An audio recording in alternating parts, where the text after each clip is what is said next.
basically the only CC you have in this composition.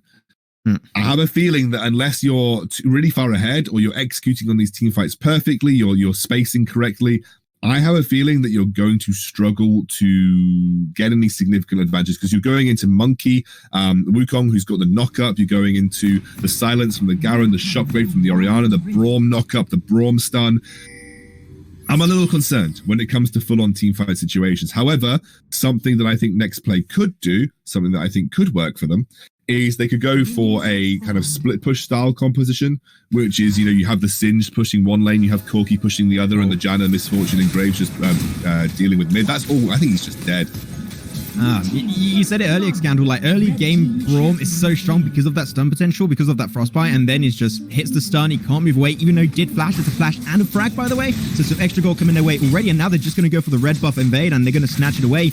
No counter invade for the side of NEXTPLAY, so they're just already running with the lead, and it's just been 30 seconds. Hell yeah.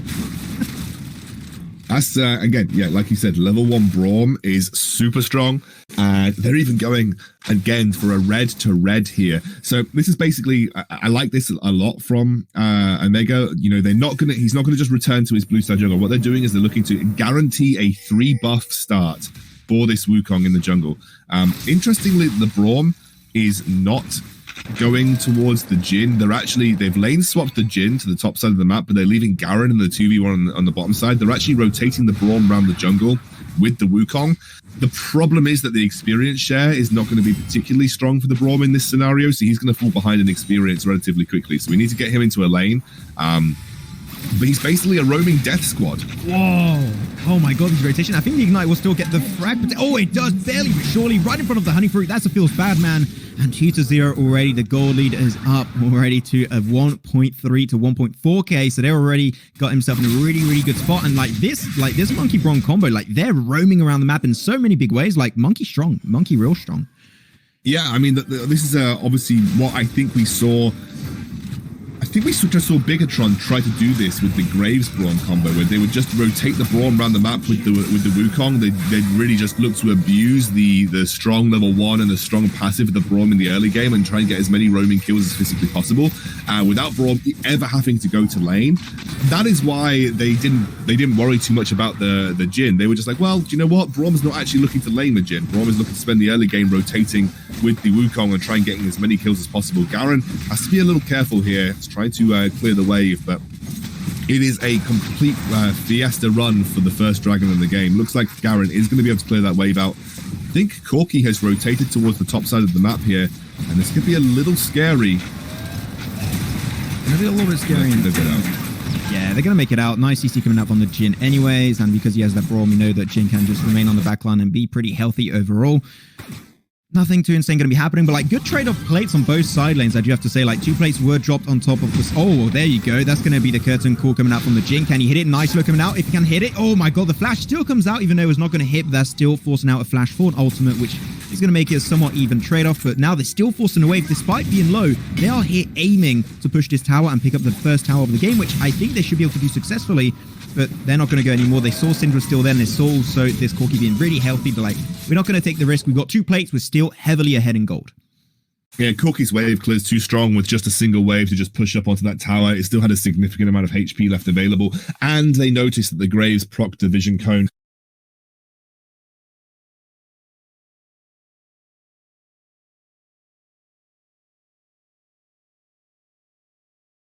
That roaming death squad of the Braum and the Wukong in the early game worked out incredibly well, and they've already put Graves behind. Honestly, one of the only advantages of Graves as a jungler is that he farms very quickly. So Graves clears camps very quickly. There is literally no other advantage to Graves in this game other than the fact that he farms relatively quickly. He's a good early duelist for sure, but for the most part, people pick Graves because he clears camps quickly. He's very good at just rotating and clearing his jungle, getting a huge amount of gold purely from jungle creeps.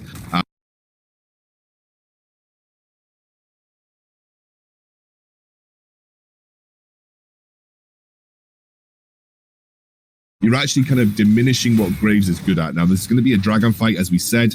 I favor Omega in this scenario. I think they have the stronger level 5 team fight.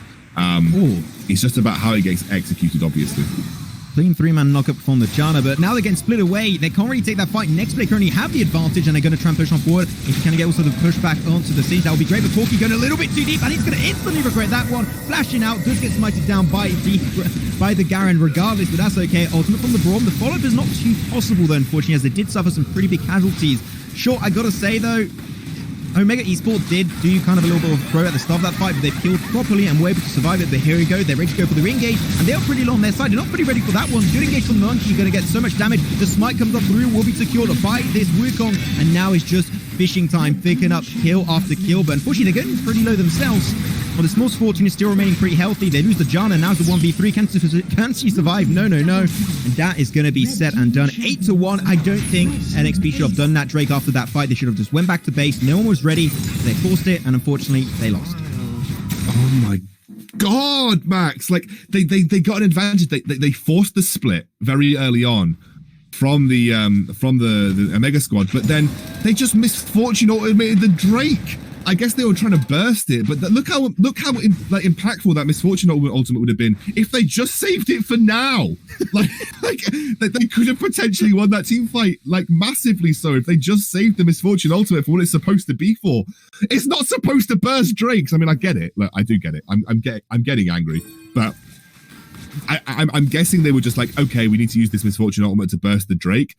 We don't want to take the team fight. We think that, we forced the Wukong low enough, but they just got baited by the honey fruit still being available in the bot side. Wukong healed up a little bit, was able to get over the wall. Honestly, that was a win. They split the Wukong off immediately. They forced him out of his own jungle. He was like negligible HP. They could have just backed and said, okay, delaying the game is fine for us because we have a Corki, we have a Graves. We don't need to just run it down for Drake. Delaying this first Drake is more than enough. But alas, it was not the case. They were not able to make it happen, and they were just trying to burst the Drake in a greedy way without really respecting the re-engage potential from Omega, and unfortunately paid the price for it. And again, if that fight would have been different if the misfortune had just saved the ultimate for the team fight. If she had just saved it for a situation where she was able to sort of throw it over the river when they were all there on low HP, that could have been a very easy early quadra kill potentially for our misfortune on Uzi. But yeah, it is what it is. It happened, and now they've got to try and recover from it. But they are 5,000 gold down now. That is a big recovery that needs to happen. And again, Omega in the driving seat. Guys, please call 911. Scoundrel's mad, and I'm scared over here. But I do fully agree there was a little bit of a throw on both sides. It did do kind of a mistake, but at the end, it was still going the way of Omega Esports, and they will gladly take that fight and take the Drake at that. Also, first item now going to be purchased for the Jin, so he's going to put himself in a pretty strong position compared to the Misfortune that also got a first item, so they're going to be pretty much in an even standoff in terms of itemization. The gold lead already, we're looking at 7,000 gold very soon lead already in favor of Omega Esports, and like in 7.5 minutes, that is still a really significant gold advantage.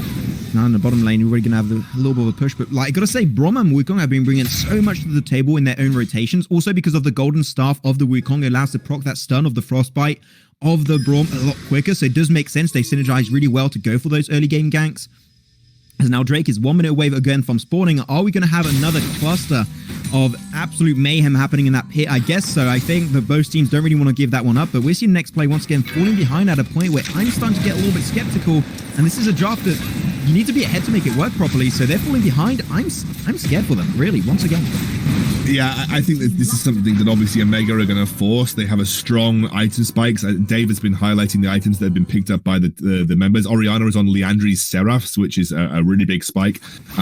We have I think the trying to look with the AD carry. What is the gym pick up? The Infinity Edge Ghostblade, I think, that he's got as well, which is a pretty significant spike for him. They're actually going to back and just go and pick up as much as they can before this next Dragon fight. They are confident that they could head back towards that pit and be in a strong position to fight. And I think it's easy for them. I think this is again a strong position to be in. I would almost be tempted to drop the Rift Herald if you haven't already for the Wukong. Either drop it mid or drop it bot, to provide a distraction, because that will set up nicely from the start. You can see they're pushing the wave. I think he's just going to drop it mid. They're going to try and force this mid lane tower, which would at least set up a good space for the next dragon. And there's a flip in from it's the clone. Yeah, it was the clone. I was like, wait a minute, that's a good play. It's like, no, it's the clone. I got bamboozled too, and that is okay. But now, because of that push, they're not fully ready to go for the fight, and they're just going to also keep the Garen on the front line with the Orianna to bring some CC to the table if they want to make sure they're not going to go for it. And they're going straight back into the top side of the lane because they know they just can't contest that Drake, and they don't want to give it a shot. They know they're way too far behind, so no big throws on NEXPLAY. But what they're going to try and do here, they're going into the jungle.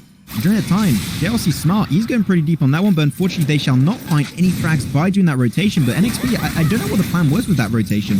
I'm a little bit skeptical here. Yeah, I think they just got caught out a little bit. I think they were looking to essentially go towards top, try and take the top lane turret for free, but there was a very, very quick and decisive move from Omega to move into the mid lane, knowing they've split the composition up of NEXPLAY, and they take the mid lane tier 2. Another chunk of gold in their back pocket as the Baron spawns. We are 10,000 gold in the lead for Omega. They really seem to have cracked the code to deal with Omega. Omega just not drafting strong early game teamfight compositions, getting caught out around the dragon. It wasn't even that far apart. I mean, NEXPLAY initially had the advantage when it came to that first dragon, but as I said, there was a little bit of a misplay around the use of some of the ultimates when they went for the re-engage. And now that the Baron is on the table with a 10k gold lead, you've got to be aware that it is going to be Omega looking to either force that and pressure out the Baron as the next objective, because that will allow them to crack the base and potentially even take this game. Yeah, we were talking about this during the break. We were mentioning, like, these games so far have been whichever team wins the first Drake fight, like, they steamroll the entire game. And it's been really something that's been happening on a really regular basis. So I think that here you got to try and find a strategy to get back into the game. And I think that unfortunately 10,000 gold has been just so consistently coming the way as a gold lead for Omega Esports. And 10,000 gold lead is not something you can easily come back from. So, like, it's starting to get to the point where I want to tell to the side of Omega, just go in, like, settings, surrender button, click on it, and you might be good to go. But at the end, NXP gonna get pushed up, and they can't do much. They're getting split away from each other once more, as Wukong is just going to be shoving that wave under tower a little bit, try and create a little bit of point of pressure. And during that time, they're seeing that they're not ready to fight. They might just go for Baron to somewhat, or force the fight coming their way. And if they don't force the fight, they're going to have a free Baron, easy. I think, realistically, Baron is always a little scary against the likes of a Corki with package, or, and a Misfortune as well. But they get it so quickly with the Leandries, the fight breaking out now as well on the front line, and not looking good for NEXPLAY in this game right now. That was 5v2 initially versus Singed and the Brawl, and they're just like, we just can't do any damage. Like, Brawl is just frontlining too damn good. Orianna does pop the Shockwave, I do believe. Unfortunately, will not be able to catch off guard this Corki. So a little bit of a waste of that utility, and that CC will not be connecting, but that's okay. They're so far ahead, it doesn't even really matter all that much. Just trying to look for it, and the push in top lane, the wave is coming on through. They're trying to starve them away from the tower. Unfortunately, Corki, a little bit too far. Yeah, you have to jump away from that one. You scared me quite a bit. And even the mid lane turret is going to get cracked open, potentially with the next wave coming on through very, very soon. But, like, the map control, the map awareness, and also how they control these lanes respectively is just so strong from Omega Esports, and NEXPLAY just can't find a strong response here. Although, going to get unfortunate bad spot. He's going to be going for the ultimate too. Unfortunately, the CC gets right before dying. Is potentially not going to be enough. Nice though curtain call from this Jhin. Just going to get some extra damage, but it's still at the end of the day. They lose the mid tower. They're going to get the natural push power in mid every time. And here, Scandal, this is looking like another easy win for the side of Omega. Yeah, and with Infernal Drake spawning relatively soon as well, it's another big fight that unfortunately NEXPLAY can't avoid. And if they do, they are just giving up more power to the team that is already in the driving seat. I was going to mention, I love the Garen's build, by the way. He's gone for the essentially Sunfire into Adaptive Helm. Adaptive Helm is super strong versus the NEXPLAY composition because Corki deals 80% magic damage, and most of that comes from his basic attacks. Adaptive Helm is effective against Corki's basic attacks because they are 80% magic damage, and it is doubly effective against Singed because the majority of his damage comes through a consistent poison. So you're essentially getting 15% damage reduction at maximum versus both Singed and Corki, making you an extremely beefy frontliner on this Garen. Intelligent itemization by JLC in the top lane means that he's incredibly difficult to burst through, and that's why you're seeing him sit there at the front while the team takes these objectives, is what he did around the Baron pit as well, because he knows he's so hard to kill with this item already picked up for him. So again, JLC with some sort of big brain tank plays here, which is allowing his team to have a much more solid front line. You can see Chuli just out of position. We have the engage.